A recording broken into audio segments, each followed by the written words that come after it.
Ketemu lagi bersama saya Felix Dan saya Atma di Renungan Manis Podcast.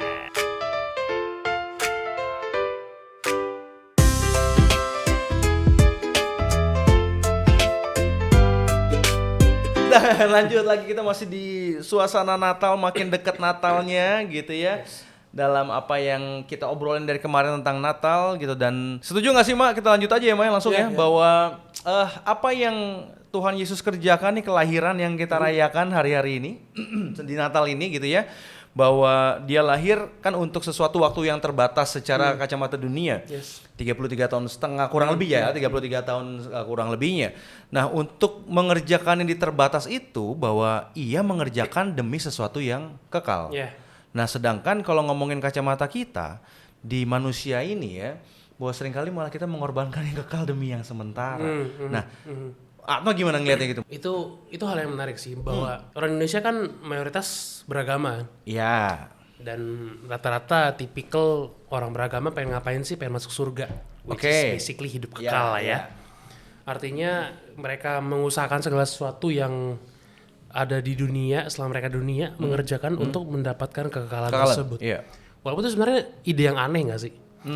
Orang kita manusia terbatas, hidup paling mentok-mentok berapa sih? 77 atau 80 tahun berapa? Lu yang sementara berusaha mendapatkan kekekalan.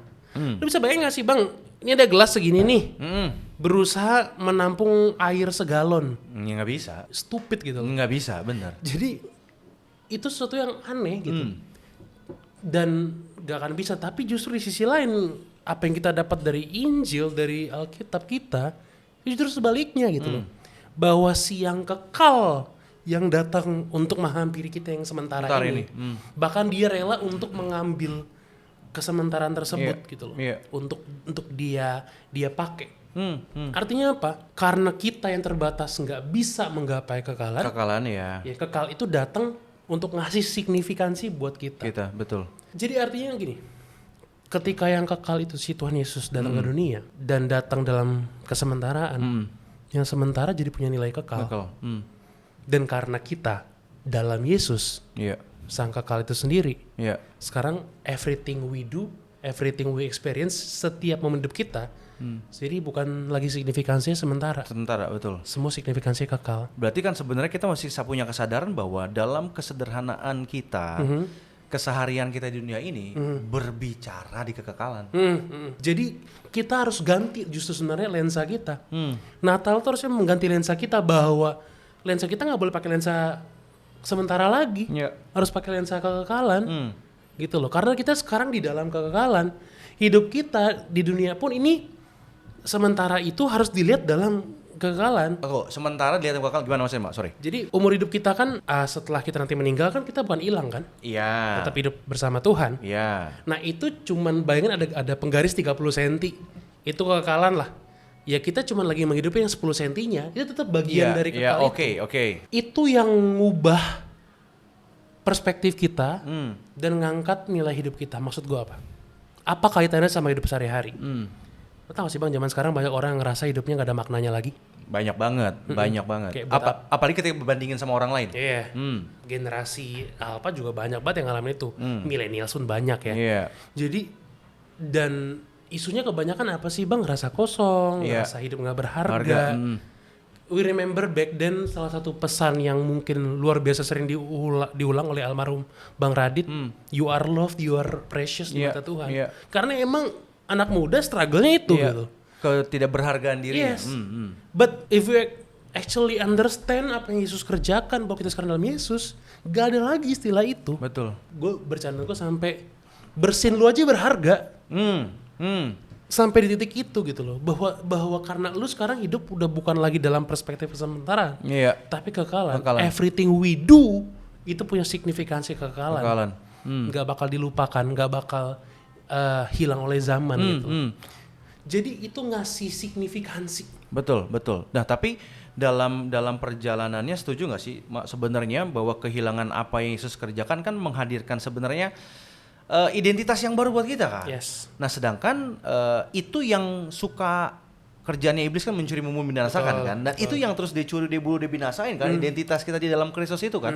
Yang membuat mereka ngerasa tidak berharga, membuat mereka ngerasa sendirian karena bukan berdiri di atas identitas dalam Kristus itu sendiri.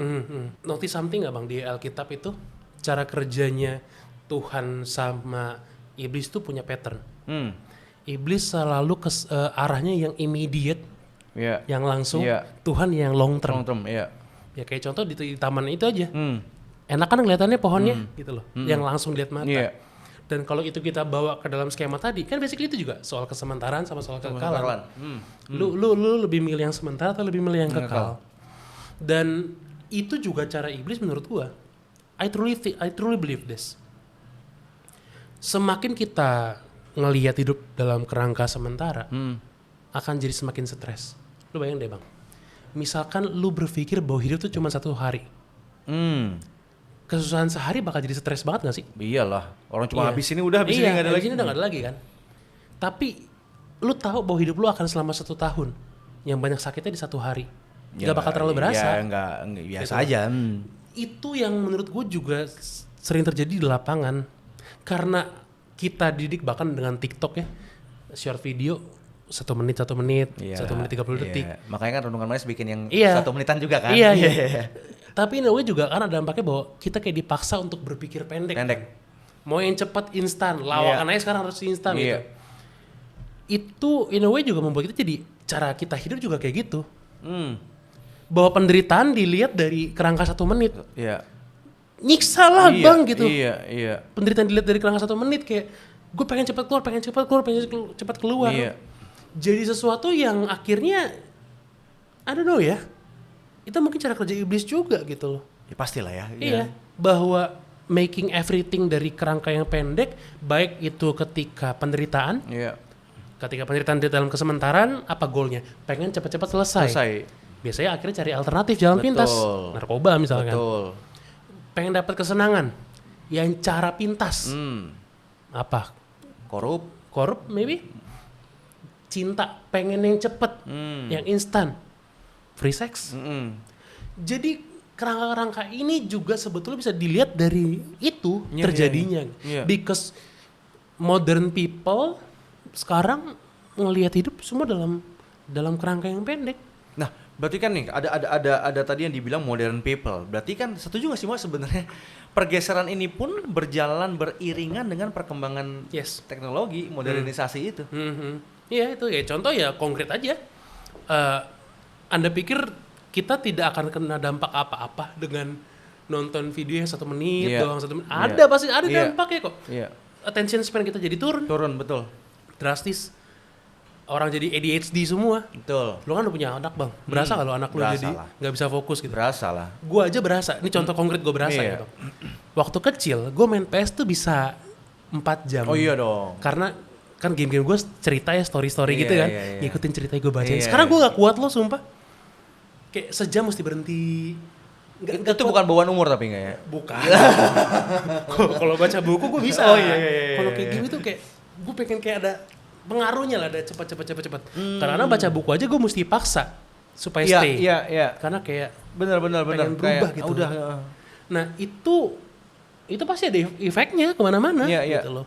Dari kita jadi nggak sabaran. Bener. Ya. Apa-apa pengen cepet. Pengen instan. Jadi kayak itu efek dari zaman, betul. Jadi kita nggak bisa naif bilang seolah-olah nggak ada. Itu nggak ada kita andil kita sepenuhnya, nggak juga. Emang makanya Paulus bilang kan ya kita melawan penguasa-penguasa di udara kan. Itu talks about everything yang surrounding us. Dosa itu nggak cuma internal tapi eksternal gitu faktornya. Jadi I don't know, maybe itu jadi ini ya, jadi isu yang menyedihkan. Bahkan ada yang ini Bang, itu mungkin angkatan abang ya, YOLO. Sorry? Hashtag YOLO. YOLO, you only live once. Literally itu kalau kita perhatiin, you only live once. Pakai kerangka sementara lagi ya. Ya, ketika hidup lu cuma sementara, lu bayangin deh. Dan sebenarnya logis loh kalau kita pikir-pikir. Lu bayangin hidup lu cuma 80 tahun. So why not isi dengan kesenangan? Ya make sense gitu. Tapi that's what happen ketika lu ngeliat hidup lu cuma dalam kerangka 80 tahun. tahun. Tapi kalau lu ngeliat hidup dalam kerangka Kekekalan. infinity, dengan yang 80 tahun lu malah jadi kehilangan yang itu ya. rugi bandar. Benar. Iya, itu investasi paling bodoh seumur hidup. Iya, gitu iya. loh. Jadi how you see your life dalam kerangka sementara atau kekekalan itu impactful ke choices gitu juga. Setuju sih, Mak. Apalagi kalau kita ngomongin balik lagi kayak kemarin yang sebelumnya ngomongin penderitaan ya. Kadang-kadang kan ngomongin penderitaan kacamatanya di dunia saja gitu ya. Akhirnya ngaca bahwa gue hidup gue susah-susah melulu sih. Tapi kalau ketika kita kacamata kekekalan, oh enggak lah, ini sementara kok. Jadi kita ngelihat sementaranya dalam hal proses segala sesuatu. Yes. Jadi gini, hal yang sementara itu jadi sebuah kekuatan karena kita ngeliatnya kacamata kekekalan kan, Mak. Tapi kalau kita ngelihat itu dalam kacamatanya juga kesementaraan, akan jadi stres ya atau bilang. Tapi kita ngelihat kesementaraan ini, sementara di hidup di dunia, sementara menderita, sementara ada kesusahan, sementara semua sementara kan dalam kacamata kekekalan yang kita nikmati waktu kita percaya Yesus Kristus Tuhan kekekalan itu jadi bagian kita yang tadi Atma bilang bahwa itu jadi memang benar menggairahkan kehidupan jadinya walaupun dalam penderitaan enggak sementara. Ya kan jadi kesan enggak dalam kacamata kekekalan kan. Jadi benar yang Atma bilang signifikansi ke dalam kesehariannya itu benar berasa. Yes.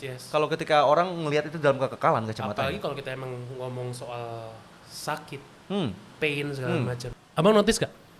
Kalau penderitaan itu sekali lagi itu kan kalau sakit kita ngerasa menderita kan. Tapi seringkali penderitaannya itu bukan pada Sakitnya. sensasi sakitnya, tapi pada karena sesuatu yang lain. Waktu, karena lamanya. Bukan juga. Waktu bisa, tapi ada yang lebih sentral. Sakit itu seringkali bisa berubah makna tergantung purpose-nya. Oke.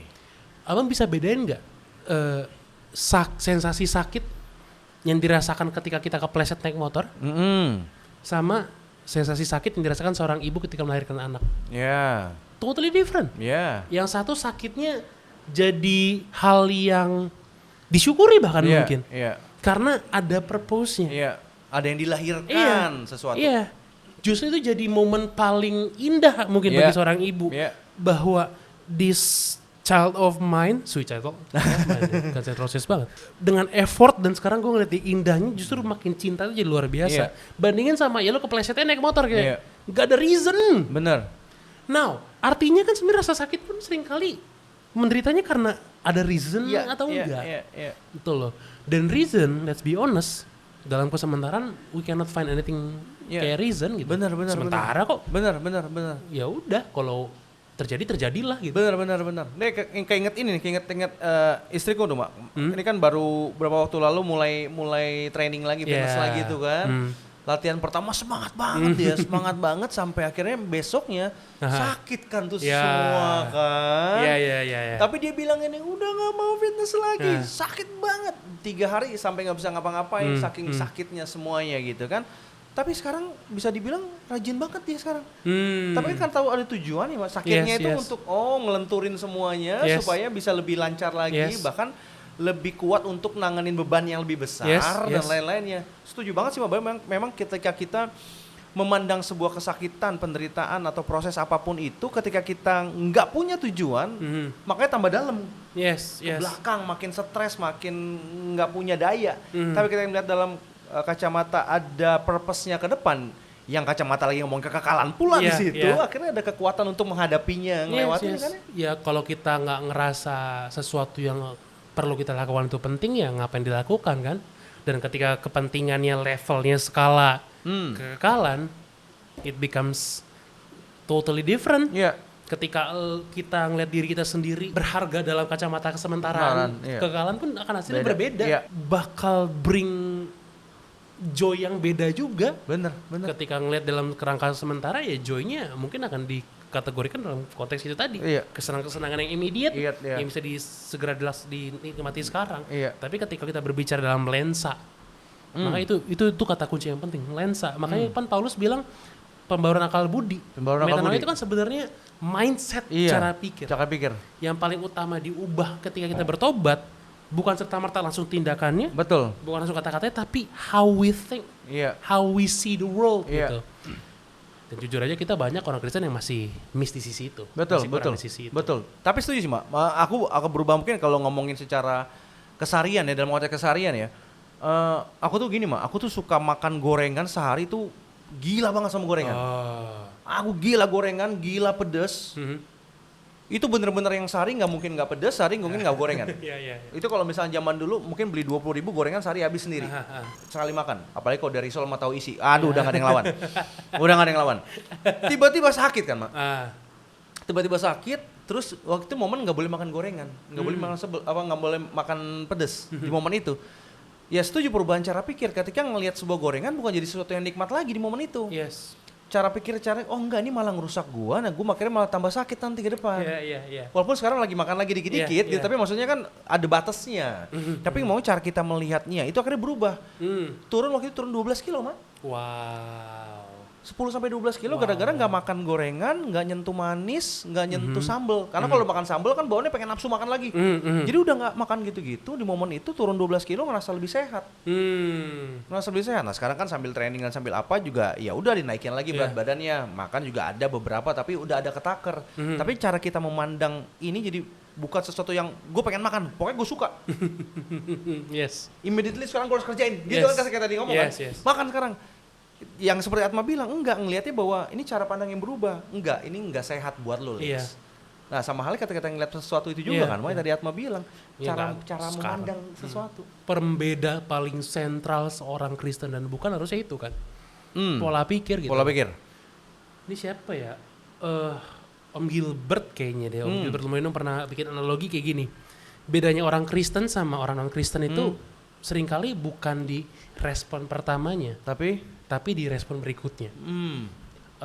Dia bilang kalau misalkan lu bang istri lu selingkuh, lu nggak mungkin kayak aduh puji Tuhan, enggak dong, sama marah. Respon pertamanya itu ya.